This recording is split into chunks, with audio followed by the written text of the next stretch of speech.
Referred parent అనమాట. If violation happen then 3 choices. ఇప్పుడు ఒక వైలేషన్ జరిగితే 3 చాయిసెస్ ఉంటాయి అనమాట.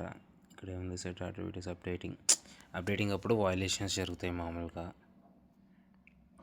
A set of attributes in a relation that exactly matches the primary key and another relation. The names of the attributes do not have to be same, but they must be of the same domain. Student number, names, Hans tutor room, yes, staffing, lecture room, appraiser app room వచ్చేసి room number, lecture room ఇది వచ్చేసి appraiser app room. ఇది వచ్చేసి lecture రూమ్కి functionally dependent అనమాట. Lecture room number తెలిస్తే appraiser app room మొత్తం తెలుస్తాయి. ట్యూటర్ రూమ్ కూడా లెక్చర్ రూమ్ నెంబర్కి ఫంక్షనలీ డిపెండెంట్ అనమాట. Foreign key student tutor room, references staff lecture room. Student room ఉంది. ఇది రెఫరెన్సెస్ దేని నుంచి తీసుకుంటుంది అంటే స్టాఫ్ నుంచి. స్టాఫ్ అప్రైజర్ యాప్ రూమ్, ఇవి దేని references to staff lecture room number. So appraiser వచ్చేసి లెక్చర్ రూమ్కి ఫంక్షనలీ డిపెండెంట్ అనమాట. Staff refers to lecture room అంటే లెక్చర్ రూమ్ నెంబర్. ఇవి రెండు వచ్చేసి క్యాండిడేట్ కీస్, ప్రైమరీ కీస్ వాటిని కనుక్కోవడానికి. 2 foreign keys references, 1 primary key. So ఈ లెక్చర్ రూమ్ వచ్చేసి లెక్చర్ రూమ్ నెంబర్ వచ్చేసి ప్రైమరీ కీ అనమాట. Appraiser app room, tutor room వచ్చేసి ఫారెన్ కీస్. ఇవి రెండు దీన్ని ఈ ప్రైమరీ కీని రెఫరెన్స్గా తీసుకున్నాయి. ఇట్లా తీసుకోవచ్చు. అప్డేట్ అయ్యేటప్పుడు when referenced relation is updated parent table, if no violation happen then simply carry out the operation. Insertion will not affect, but up to that point if the value is not reflected by the foreign key.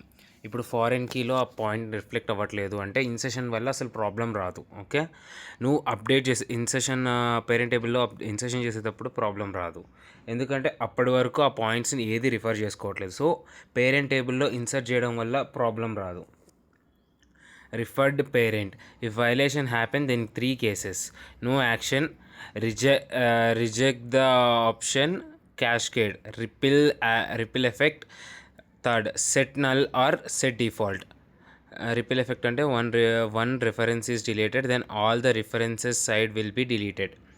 ఇప్పుడు ఇక్కడ ఉంది T1 T2, PQ ఉంది, RS ఉంది. ఇప్పుడు 7-2 దీన్ని delete చేసినాం. ఇక్కడ 7-2ని delete చేసినాం. క్యూ వచ్చేసి ఆర్ని రెఫరెన్స్గా తీసుకుంటుంది. సో ఆర్లో ఏమన్నా జరిగితే అది క్యూలో కూడా రిఫ్లెక్ట్ అవ్వాలా. ఆర్లో 7 డిలీట్ అయిపోతుంది. 7కి వచ్చేసి 2 ఉంది. సో ఇక్కడ ఏముంది, if 7-2 is deleted no violation. 7 is not in queue, delete it. క్యూలో 7 అనేది లేదు, సో డిలీట్ చేసేసినాం. సో ప్రాబ్లం ఏం లేదు, అది యాజ్ ఇట్ ఈజ్ వస్తుంది. T1 table as it is వస్తుంది. T2లో లాస్ట్ 7-2 పోయి మిగతా మూడు రోస్ అలానే వస్తాయి. 8-3 ఉంది, దాన్ని డిలీట్ చేసినాం.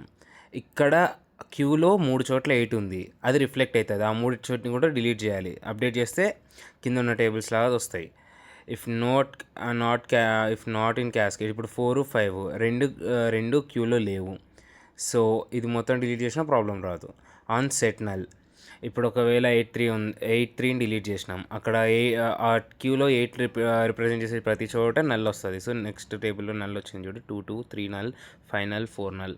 On delete set default at some value from the parent table. Violation if the by default to the 7 on the above. ఒకవేళ ఆ పైన ఉండేది 8-3ని డిలీట్ చేసినాం, కానీ డిఫాల్ట్ వాల్యూ 7 అన్నట్టు ఇచ్చామనుకో, ఆ 8 ఉన్న ప్లేస్ అన్నిట్లో 7 వస్తే దాన్ని ప్రిజర్వ్ అవుతాయి. చూడు ఇలా ప్రిజర్వ్ అయింది.